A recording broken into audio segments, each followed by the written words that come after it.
Doctors' voices weren't heard before the decision was made. Now they're speaking out.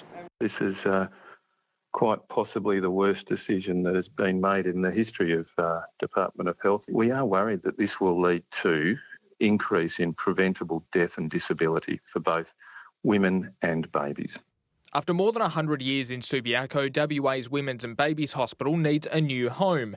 Initially it was here at the QE2 site in Nedlands, close to Perth Children's Hospital and Sir Charles Gardner Hospital. But the government shocked almost everyone, including the doctors involved in the move, when it switched plans earlier this year to build it at Fiona Stanley Hospital in Murdoch instead. The government says it's still consulting. There are a range of views and we want to make sure that we're informed by all of those views. A leaked report from within the Child and Adolescent Health Service presents one perspective.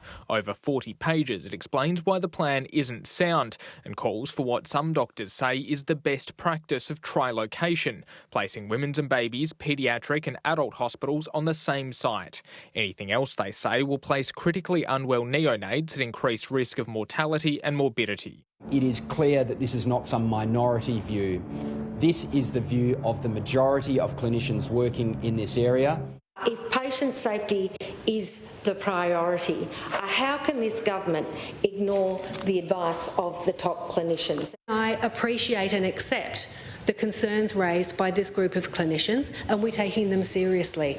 I don't agree with the language, and I don't think that is an acceptable way to conduct a public debate. The reality of today is that that site is so constrained, so complex, that to develop the Women's and Babies Hospital on that site would require significant risk. The government insists women and babies will be safe, with Fiona Stanley Hospital to be upgraded as part of construction, which is due to be finished by 2029. Kian Burke, ABC News.